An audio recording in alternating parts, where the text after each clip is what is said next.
Hey everyone, Ekman here with another video, and today we're going to go over a new product for the One Piece card game that came out earlier this month. It is the Learn Together deck set, which has 3 decks for you guys to play and also kind of learn the game. This is kind of in between of like a starter deck and kind of like a mini set, right? These are 3 star decks that you guys can use to, again, learn the game and have like this way to teach someone else. This is a good product if you know how to play the game and you have a friend that you want to try to get into it as well, and also has a little bit for competitive players as well. There's some kind of good reprints that exist from this set, which are really great. I think honestly this is a really good product, and I'm really excited to kind of go over it as well. So if you guys are new to the channel, we do make a lot of content for the One Piece card game. We make a lot of videos going over new sets that come out, as well as like tournament reports and that kind of stuff. So a little bit more leaning on the competitive edge, but it also means that there's a lot of resources. If you guys want to build a deck, there are some example deck lists for you guys to check out there as well. And if you guys are new as well and don't know who I am, I do a lot of content for, again, the competitive side, and I've been playing this game since essentially release back a couple years ago. So I've been playing this game a lot. I don't think that I'm necessarily the intended product of learning how to play, despite some people saying otherwise in my comment sections at times. But honestly, I really think that, I play a lot of card games, and we were approaching a year anniversary for the One Piece card game, and with that there comes a little bit of complexity, and sometimes it's a little bit difficult for newer players to get into a game that's, we're approaching set 13 later next month as well, which, 13 sets of cards can be a little bit intimidating. So I think this product does a really good job of not only teaching players, but also just kind of showing them what their first kind of competitive or like high level deck can be. We also will have an example deck list at the end, upgrading the Zoro deck list. Zoro, I think, has been one of the strongest decks in the current format of the One Piece card game as we're recording this video. I think it's going to be doing well into the next format in OP13, and they pretty much have given you like a competitive deck out the box, which I think is really cool as well. So we're going to open this up, we're going to see what's inside, we're going to talk about these decks in general, and let's just jump on over there. All right, let's go and open the Learn Together deck set for you guys. And real quick, they make it like known right from the gate. There is this read first, which I recommend you do. Tells you that you guys are going into testing and playing the One Piece card game. They recommend doing the Luffy and Zoro deck next to it, also to the point to not shuffle the decks, right? And these are already kind of set up for a tutorial game for you guys to walk through if you guys want to. I think they do a good job at making it so people have this, good first experience for how the game works off the get-go, and I think that's really important. So that's also why, like, the star decks for the Zoro and the Luffy are not in order, because they already are kind of pre-shuffled in a way, so you guys can have like a first experience, which I think is really neat. I haven't really seen that before, but that makes a lot of sense, and I think that's a really cool way for them to do that. So they also do have a playmat, and it's a 2-player playmat. It is a paper one, but honestly, this is like pretty high quality paper for this. I've seen some, just be really flimsy and stuff, but I think this is a good way to show what these look like. We also have like these little general play guides, and also the guide for the Luffy and the Zoro. So shows what cards are within the deck as well, and then also kind of shows you what the first turn into. So you guys can kind of sit down together if you have someone you're trying to teach, or you're trying to learn with someone as well. They do a really good job at showing you what the kind of first kind of turns look like, what you guys can expect, and I think, again, this is a really good resource. So there also are some general play guides, just some information for stuff, just kind of a mini rules manual for anyone trying to get into the game. So, and then we do have these 3 starter decks, or sorry, Learn Together deck sets, which is the official name. And we do also have these additional packs. So I want to go over these real quick for kind of how they work. So first, we do have, again, all 3 of these decks right here, which is really cool. They have also these little like deck boxes too to kind of show off them as well. The leader arts for these leaders are also unique as well, which I think is cool. And then we have these kind of 5 card sets. So the cards in these sets are always going to be the same. They're the same 5, and the star decks themselves are the Learn Together deck sets are going to be the same also. So if you guys want to see what those look like, you can find those linked in the description as well. I've got some resource links for that.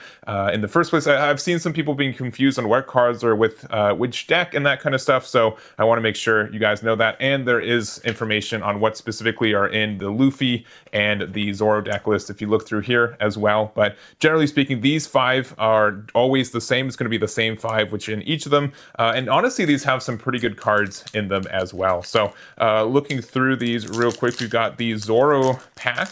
We do have a secret rare Zoro, so secret rares are the highest rarity of a card we can have. We have the Arlong, we've got the Zoro from Star Deck 12, you got the Nekomamushi and the Gum Gum Giant Pistol. For red, we've got the Dragon, Monkey D. Dragon, which is a super rare, a very good rush card, especially for like this Luffy deck. So the Dragon, we got Kid Killer. This is actually a really important reprint. A lot of red decks are playing this right now, like Silver Israeli. We've got Sanji, we've got Frankie, as well as the Gum Gum UFO. And then for the Nami deck, we do have a additional 5.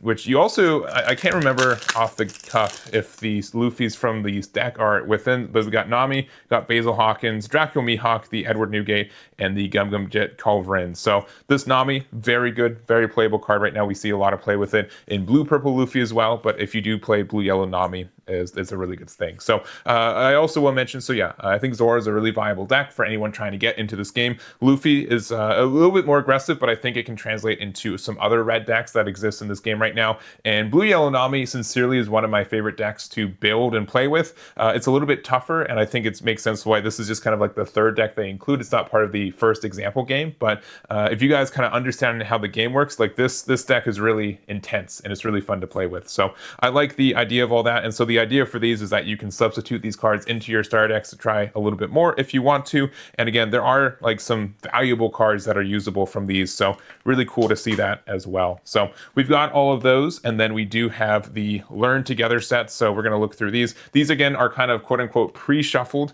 as they are. So they are, if you do want to go through the example game, make sure to not shuffle these, but these also come with, again, these really nice alt arts for these. So the Zoro one looks really nice, the Luffy one as well in the Gear 5 there, and then the Nami one, like all these are great. These are great arts. I know some people who got these products, one, to show their friends and to give them like a good amount of cards to start off with, but just for the arts of these leaders, they're just really, really nice. So the Nami one particularly, big fan of this one. So but through Zoro real quick, we'll look through there are a couple cards I do want to mention that are included that are really good reprints as well. If I can open these succinctly, yeah, there we go. But yeah, there are just like some really good cards for this one. I think generally speaking, Zoro is the one that is worth the build. If you want to try to play competitively or go to like some mid-level events as well, there's some really, really good cards in here. So we've got the Zoro, we've got the Hiyori. You're also going to see that these are also marked for the start for these decks too, which are really, really nice. One of the important cards we're going to see is this Cavendish. This has been a generically good green card essentially since release about a year and a half ago. So it got a reprint in this. It also got a reprint in a product called PRBO2, which is the best volume 2, which is just really strong for this deck in general. So you're also going to see that these are kind of noted with what order they want to be. So if you guys want to recreate the order for your own starter deck experience after you shuffle it, they do have that handy dandy notice there, so that is helpful. So some really good cards. Cavendish by itself has just been worth it in its own way, and Smoker, another SR that got reprinted, fantastic card and helpful in this deck and a lot of other green decks too. So 10 standard Dawn from there, and there's what the Zoro deck looks like. We've got the Luffy deck as well, being able to use this. I think Luffy, like red aggro has been kind of in some weird spots, and I think the only thing I would say about that is that like it just like one aggressive red deck usually is the best one, and then the other ones are just kind of a little bit less than it. I think Luffy can do well with it, and there are some new cards, especially that came out of PRBO2, that you can take advantage of it as well. But you can also kind of translate this playstyle to a lot of other like red aggressive decks. So we do have like this promo Koala, which I know was a little bit tougher. This also has a lot of cards from Star Deck 21, including this Gum Gum Mole Pistol. This card you only get 2 of in the Star Deck, so like being able to get this to get additional copies if you need to is great. Nami Searcher, this card is going to be in the game forever, so having another print of that. Divine Departure has been really good. Sanji 2K.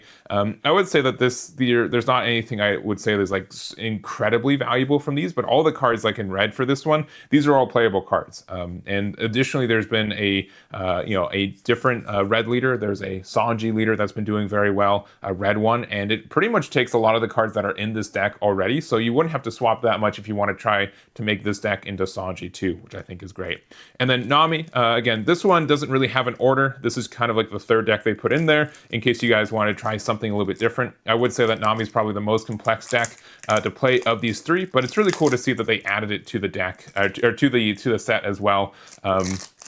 for how it is. So if you guys are brand new to the One Piece card game, generally how the rule works is that if you are a monocolor deck, so if your leader is one color, you can only take cards from that color to build your deck. It's a 5-life leader. And if you're a multicolor leader, kind of the cost benefit for it is that if you are a 4-life leader, that's because you're 2 colors. So you have 1 less life, but because you have more cards you can use, that kind of what ends up being the case there. So we do see this one I think is in order because this one is not, there's not like a script for it. But again, this is great. The Monkey D. Luffy secret rare has been very good and very strong in this current format. So people have been playing a lot of that one. And then there's just kind of a good amount of like additional good cards as well. So I haven't played this deck 50 for 50 from this one. This promo Nami has been difficult to get a little bit in the past. So that's been really good. The promo Zoro as well. This 2K Chopper has been great. The Sanji super rare, and again we did get like the super rare Nami from our like little booster pack as well. So that's kind of all the cards that we get from these. I know that there are just a lot of playable cards, so this isn't kind of a product where they teach you how to play and then like there isn't like a way to make these decks viable. I think this is just like a really great way for you guys to learn what cards do, get some good interactions, and even if they're not these specific leaders, there's definitely ways you can build these decks and kind of branch them into other decks that exist, which I think is really cool. I think it's really cool that that's the case, and it means that the way that they built these decks are really specific from that as well. So those are kind of what the decks look like as well, in case you guys are interested. Again, if you guys want to find any of that information for what cards are in here, you can find that linked in the description as well. And then also if you check out the description there, you will see some learn to play events that are happening on the Bandai app right now, as well as the beginner section of their website and a lot of other resources there. So if you guys have any questions on what the next step is for playing any tournaments or getting into your local communities or anything like that, Bandai has like a really good ecosystem for that. And if you guys have questions in the comments too, I'd love to answer them as well. So that's the product in general, and I want to go over one real quick deck list for you guys, just showing if you guys are wanting to kind of take the Zoro deck to another step, what kind of cards would look like and go from there. So let's check that out real quick.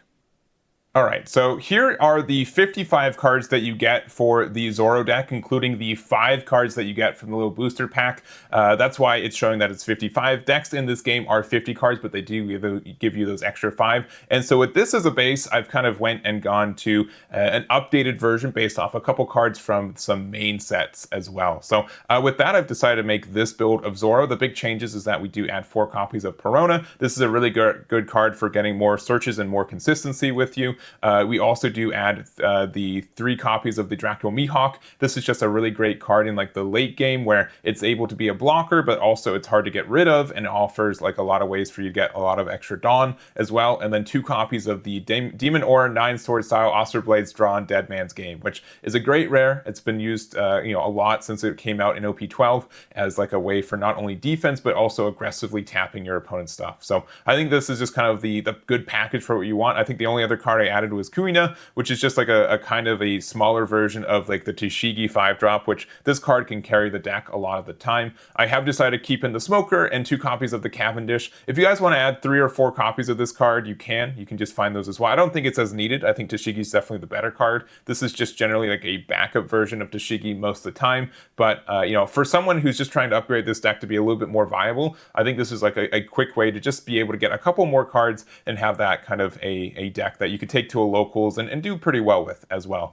So that is the build there, and that's really it. If you guys are interested in other deck lists for some of the other leaders, you can find my resources in the description as well. And again, we make a lot of content for the One Piece card game. You're going to see a lot more on this channel too, and we're getting into a new set in the next couple weeks, which is going to be really exciting. But I really do appreciate Bandai for not only sending me the product, but also for making it in the first place. I think is a great way to not only introduce the game to new players, but also as a way for, it's still a product that someone like me would still be interested with some of the alt arts or some of the reprints that we got. So it's a good compromise in a lot of ways, and I think it's a really good product in the general scheme of things too. So I don't think there's much else we gotta say. If you guys have any more questions, though, please let us know, and I'm looking forward to seeing more people into the One Piece card game. So that's gonna be it for me, and we'll catch you all next time.